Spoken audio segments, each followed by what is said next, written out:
kami dengan penyidik ini ibarat dua sisi mata uang yang walaupun berbeda tapi satu kesatuan. Kalau saya menyebutnya konsep suami istri, Prof. Suami istri. Sama dengan Pak Reda juga suami istri. Karena apa? Kalau kita tidur ya tidur bareng, kemudian kalau melek bareng juga gitu. Dengan pemidaan modern ini, kita kepolisian merasa tidak bangga apabila selnya itu banyak tersangka. Nah, itu sudah sejiwa dengan penuntut umum. Pak, KUHP baru memperkuat posisi Polri sebagai penyidik utama. Bagaimana kalau ada penyidik nakal? Selain Propam, pengawasan apa yang benar-benar bisa menghukum penyidik nakal? Oh, ada. Di KUHP itu ada.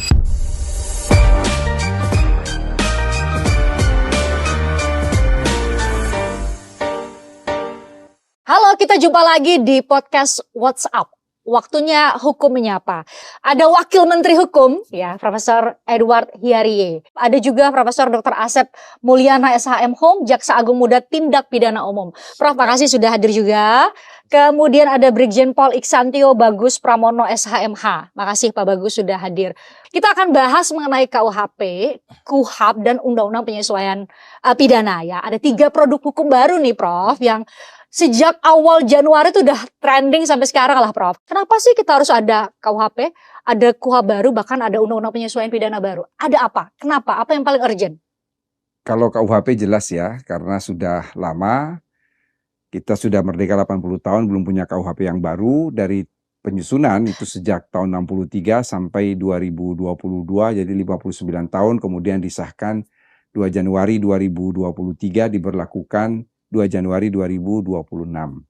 Jadi itu memang keniscayaan yang harus kita punya KUHP yang baru. Ternyata ini berimplikasi kalau sudah punya hukum material, maka kita juga harus punya hukum formil. KUHP kita sudah lebih dari 45 tahun ya, tahun 1981 sampai 2026, sehingga memang ketentuan dalam KUHP baru itu belum diantisipasi oleh KUHP yang 1981. Jadi banyak sekali perkembangan hukum pidana yang dituangkan dalam KUHP, dan mau tidak mau, suka tidak suka, KUHP itu juga harus diperbaharui untuk menyesuaikan dengan KUHP yang baru. Ternyata di dalam KUHP itu sendiri ada pasal 613 yang menyatakan bahwa dalam jangka waktu 3 tahun harus dibuat undang-undang untuk menyesuaikan ketentuan pidana baik di dalam peraturan daerah maupun di luar KUHP, sehingga muncullah Undang-Undang Nomor 1 Tahun 2026 tentang penyesuaian pidana. Sekali menyelam, minum air, sekali mendayung 2-3 pulau terlampaui. Ternyata dalam Undang-Undang Penyesuaian Pidana itu tidak hanya memberi guidance kepada peraturan daerah maupun ketentuan pidana di luar KUHP, tetapi juga sekaligus memperbaiki beberapa pasal dalam KUHP. Apa yang berbeda yang ditawarkan sama KUHP, KUHP baru sama Undang-Undang Penyesuaian Pidana? Karena paradigma hukum pidana sudah berubah, ya, dari keadilan yang hanya mengutamakan pembalasan, dia kemudian bertransformasi menjadi keadilan korektif, restoratif, dan rehabilitatif. Dan ini yang bisa dilaksanakan langsung oleh masyarakat, bahwa aparat penegak hukum tidak hanya fokus pada pelaku kejahatan, tetapi juga bagaimana memulihkan kerugian yang ditimbulkan dari kejahatan tersebut terhadap korban. Nah, saya coba uji kepada aparat penegak hukum kita, Prof. Apakah memang KUHP, KUHP sama Undang-Undang Penyesuaian baru ini, saya mulai dari Pak Bagus dulu nih. Apa yang menjadi kendala dalam tanda petik ketika masih diterapkan KUHP dan produk hukum lama gitu ya? Ada hal yang baru? Menurut kami dari penyidik, dari kepolisian, dengan adanya undang-undang ataupun KUHP dan KUHP yang baru, semakin lebih baik dan semakin lebih mudah. Dalam hal? Dalam hal koordinasinya dengan penuntut umum atau dengan kejaksaan. Di dalam KUHP yang lama itu tidak diatur tentang koordinasi antara penuntut umum dan penyidik. Di dalam KUHP yang baru ini bisa meminimalisir perbedaan pemahaman antara penuntut umum dan penyidik. Di situ sudah ada pasal yang mengatur. Itu yang bisa memberikan jawaban kepada masyarakat bahwasanya bolak-balik berkas atau waktu yang lama itu sudah bisa diakomodir di dalam KUHP yang baru. Kemudian ada pasal tentang tadi yang disampaikan oleh Pak Wamen, restoratif justice. Dengan pemidaan modern ini kita kepolisian merasa tidak bangga apabila selnya itu banyak tersangka. Nah, itu sudah sejiwa dengan penuntut umum, dengan Mahkamah Agung ya, dengan hakim, bahwasanya nantinya RJ ini ada sebagai rohnya. Bagaimana kehendak masyarakat itu dalam penegakan hukum inginnya cepat, murah, dan bisa sederhana.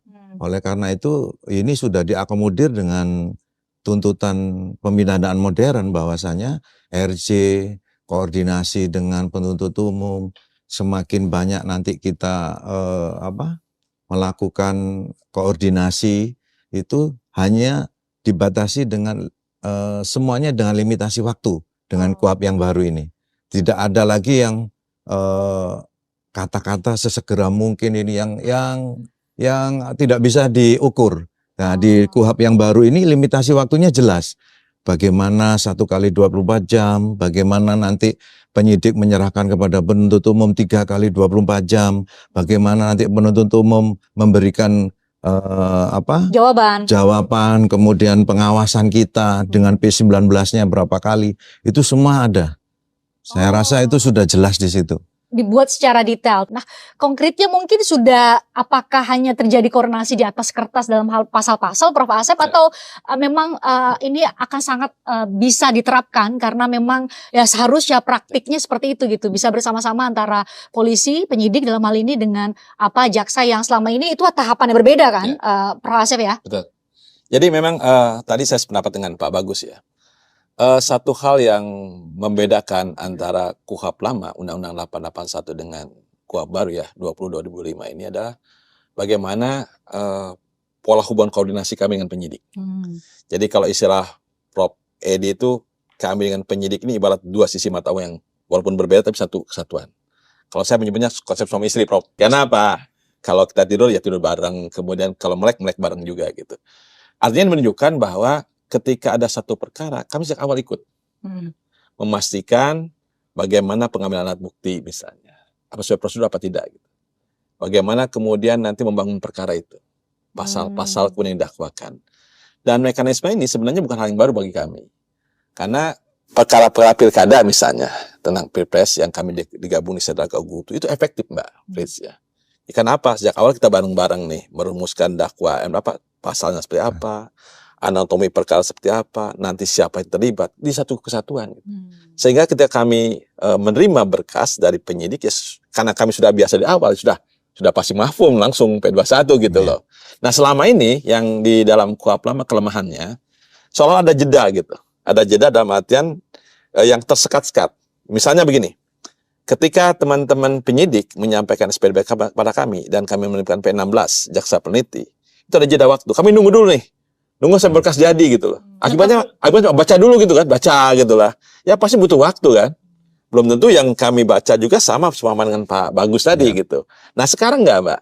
Jadi begitu SPDP pada kami kemudian menerbitkan P16, nanti jaksa langsung ketemu nih. Nggak usah nunggu berkas jadi. Bahkan Pak Bagus misalnya ketika ada melakukan peninjauan ke lapangan misalnya, cek dalam artian di tempat kejadian perkara, kami ikut. Jadi kami bisa membayangkan nih kalau dakwaan itu bentuknya seperti apa nih kurang lebih ini gitu. Sudah bisa menggambarkan nanti di persidangan nih dalam artian pasal-pasal yang tepat itu kurang apa nih gitu. Ini yang kami lakukan. Dan ini alhamdulillah Mbak Pritz ya, saya sampaikan di forum yang terbuka ini, kami sudah memulai itu. Perkara yang Sumatera Utara ya, Sumatera Tengah yang instruksi presiden kaitan dengan banjir dan kemudian kami bahkan kemarin bencana Sumatera maksudnya. Ya bencana Sumatera. Sudah menerima 5 SPDP. Dan mereka sudah ketemu, Pak. Jadi bahkan sebelum SPDP dikirim pada kami, teman-teman sudah diskusi di Badaskrim. Bahkan teman-teman tuh sudah kemudian tahu, Pak nanti nih korporasi yang terlibat ini Pak. Gitu. Nanti kemudian di samping itu alat buktinya tambahkan ini itu. Sudah ketemu Mbak gitu. Jadi sederhananya lebih efektif dan efisien. Pasti. Termasuk juga dari perspektif kami nih para pencari keadilan. Jadi nggak akan tuh lama-lama Prof, lama banget sih proses lidiknya nggak naik-naik ke sidik gitu ya. Atau dari sidik lama banget sih jaksa bilang lengkap berkasnya itu nggak akan terjadi. Nggak akan terjadi. Dan satu hal yang bisa pastikan dalam konteks KUHP yang baru ini ya, tidak akan terjadi perkara yang bolak-balik bertahun-tahun. Karena ada akhirnya. Misalnya begini. Ketika misalnya dalam artian walaupun kami sudah bersama-sama dengan Pak Bagus bareng-bareng, tiba-tiba di tengah jalan kami berbeda pendapat misalnya. Pak Bagus mengatakan ada unsur pidana, kami tidak. Ya. Maka itu kemudian kami koordinasikan. Koordinasi nggak selesai, ada suatu forum sebut dengan forum gelar perkara bersama. Antara Polri dan jaksa. Bukan hanya polisi saja, dan antara kemudian atasannya Pak Bagus, atasan penyidik, atasan pengawas daripada penyidik, kami juga sama, atasan daripada jaksa, atasan pengawas kami Jamwas ada hadir, bahkan penasihat hukum bisa hadir, korban bisa hadir, Penasihat hukum bisa hadir di situ, advokat, pelaku juga bisa hadir, bahkan ahli. Nah seandainya bagaimana kalau kemudian dispute lagi, walaupun sudah gelar perkara segala macam, seterusnya ternyata kami dengan Pak Bagus beda pendapat lagi, perkara sekarang pada kami. Jadi nggak ada lagi Mbak, yang dulu kejadian perkara bolak-balik bisa berulang tahun dan seterusnya, nggak ada. Ulang tahun. Ulang tahun gitu. Kayak orang kan, ini perkara kok ulang tahun gitu. Tahun lalu nggak jalan, tahun ini ada lagi, nggak akan ada terjadi. Karena pasti ada akhirnya. Maka kami menyampaikan dalam konsep ini, penyidikan memulai, kami yang mengakhiri. Jadi jelas Konsep lagu ya. Jadi jelas ya. Jelas. Dan tadi betul. Sekarang ada batasan. Ketika teman kami memberikan petunjuk pada teman, ada batasan waktu. Sekian hari, maka kemudian serahkan pada kami. Oke. Saya move ke poin berikutnya. Oke, siap. Ini saya ingat betul karena saya juga ikut di proses sosialisasi KUHP ya. Prof Edi, ini pertanyaan yang tidak hanya muncul 1-2 kali, tapi entahlah saya udah nggak bisa ngitung lagi tuh soal diksi atau diksi penyidik utama. Ya, mungkin Prof bisa menjelaskan. Prof kan di banyak kesempatan dulu sebelum 2026 aja udah menjelaskan di banyak tempat dan itu menjadi pertanyaan. Kenapa sih harus Polri misalnya digunakan istilah penyidik utama? Apakah itu menjadi semacam hubungan subordinatif? Tapi kan di banyak kesempatan Prof juga bilang ada limitasinya. Nah, bentuknya seperti apa sih Prof? Jadi begini, bahasa penyidik utama itu bukan bahasanya saya, bahasanya putusan Mahkamah Konstitusi. Waktu Undang-Undang P2SK diajukan di Mahkamah Konstitusi, waktu itu Prof Asep jadi Dirjen Peraturan Perundang-undangan. Saya ingat persis beliau ke ruangan saya mengatakan, Prof, coba baca pasal seperti ini. Ini kacau ini. Karena pasal dalam Undang-Undang P2SK itu mengatakan bahwa tindak pidana di sektor jasa keuangan hanya dapat disidik oleh OJK. Berarti di luar OJK nggak boleh dong. Terus bagaimana dengan perkara yang kemudian berjubel yang sudah ditangani oleh Polri?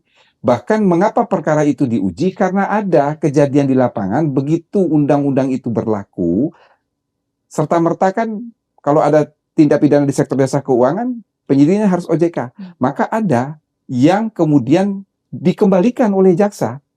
Karena betul bunyi undang-undangnya mengatakan OJK, maka diuji. Di dalam putusan MK itu, pertimbangan yang bersifat ratio residendi mengatakan bahwa Polri adalah penyidik utama. Sebetulnya konsekuensi penyidik utama itu adalah sebagai koordinator pengawasan penyidikan bagi satu penyidik pegawai negeri sipil, dua adalah penyidik tertentu. Hati-hati ketika membaca pasal 6 KUHP. Jadi Polri sebagai koordinator penyidik utama dan penyidik tertentu ini dikecualikan terhadap penyidik pada kejaksaan, pada KPK dan pada TNI AL. Maksudnya apa? Mereka ini bukan penyidik tertentu. Jaksa tidak pernah menyebutkan dia sebagai penyidik tertentu dalam Undang-Undang Kejaksaan. KPK juga tidak pernah menyebut dia adalah penyidik tertentu dalam Undang-Undang Kejaksaan. Kalau TNI AL sejak KUHP 81 memang dia adalah penyidik. Karena apa? Karena ada pesan dari UNCLOS yang kita ratifikasi bahwa memang untuk kejahatan di sektor maritim itu Angkatan Laut bisa ikut menyidik. Itu yang kemudian kita masukkan ke dalam KUHP. Tetapi saya mau katakan begini, bahwa Polri sebagai penyidik utama bukan berarti penyidik tunggal. Kan ada penyidik pegawai negeri sipil dan penyidik tertentu. Nah, dia melaksanakan fungsi koordinasi dan pengawasan. Tetapi ini sekali lagi kalau Christian baca pasal 2, asas diferensiasi fungsional yang menitik beratkan pada penyidikan pada Polri, penuntutan pada kejaksaan, kemudian hakim untuk mengadili, advokat memberikan bantuan hukum dan menuduhkan perkara secara profesional dan proporsional, serta pembimbing kemasyarakatan yang melaksanakan tugas pembinaan terhadap terpidana atau narapidana. Ini membawa konsekuensi, 1, Polri itu adalah penyidik utama, 2, jaksa itu adalah penuntut umum tunggal. Itu sengaja kita kunci di pasal 64. Jadi seandainya di kemudian hari ini ada perkembangan bahwa seperti kasus korupsi kan KPK melakukan fungsi penyidikan dan penuntutan. Iya kan? Misalnya di kemudian hari ada satu kejahatan mau dibuat terobosan. Udahlah ini penyidik dan penuntut pada satu lembaga. Boleh, tetapi penuntut umumnya tetap dari jaksa. Sengaja dikunci, karena itu single prosecution system. Oh, jadi tidak salah ketika memahami itu atau ya, memaknai itu bahwa ini Polri, penyidik Polri berada di atas penyidik-penyidik lembaga lain yang punya penyidik gitu ya. Tidak. Fungsi Oh. koordinasi. Oh. Melaksanakan. Itu bukan hal yang baru, Fristian. Itu ada dalam pasal 6 KUHP yang lama ada. Cuma kan undang-undang yang lahir belakangan tidak taat asas. Nah, ini kita kembalikan. Ditertibkan. Kita kembalikan kepada semula. Jadi sama. Makanya, mengapa jaksa, KPK, TNI AL itu bukan penyidik tertentu? Karena satu, undang-undang tidak pernah menyebutkan demikian. Yang kedua, kita kunci. Kalau di kemudian hari ada undang-undang mengatakan ada penyidik tertentu, tetap di bawah koordinasi Polri. Oh. Sama PPNS, koordinasi Polri, penyidik tertentu, koordinasi Polri. Semua itu dikecualikan kepada jaksa, TNI AL, dan KPK. Ini bukan hanya pertanyaan saya, tapi juga ada pertanyaan dari netizen ya, yang nanya soal ini. Karena kan diksi penyidik utama itu kemudian bisa dimaknai atau disalahpahami, Prof. Coba kita lihat ya. Ada pertanyaan dari netizen, kita sudah tanya. Ini sengaja kita tutup namanya ya, supaya nanti malah di ini lagi, di follow ya, nanti dicari akunnya ya. Ini pertanyaan gini, penyidik utama itu artinya polisi jadi bosnya semua penyidik yang lain ya, atau gimana? Nah, mohon jelaskan. Ya, itu saya kira ya orang beranggapan demikian ya, tapi sebenarnya tidak. Artinya begini, apakah boleh ada penyidik negara sipil? Boleh. Tetapi kewenangan PPNS itu jangan menegasikan kewenangan Polri untuk menyidik. Menegasikan ya. Konkretnya, Prof? Ya, jadi saya kira dalam Undang-Undang Polri mengatakan dia melakukan penyidikan untuk semua tindak pidana yang terjadi di wilayah negara kesatuan Republik Indonesia. Tetapi ada undang-undang sektoral yang mengatur penyidik pegawai negeri sipil. Penyidik pegawai negeri sipil ini adalah supporting investigator. Karena dia substansinya kan. Oke, itu dari tataran konsepnya. Saya tanya ke Pak Bagus, kira-kira dalam tataran pelaksanaannya, konsep bahwa polisi itu menjadi penyidik utama memang sudah sesuai kebutuhan yang terjadi. Dalam hal misalnya memang penyidik Polri harus ikut dalam proses penyelidikan oleh PPNS misalnya, memang seperti itu Pak Bagus? Jadi tadi yang disampaikan oleh Pak Wamen itu memang betul. Itu konseptualnya seperti itu. Konseptual kan itu kalau pelajaran sekolah itu regulasinya memang itu tidak boleh keluar dari seperti itu.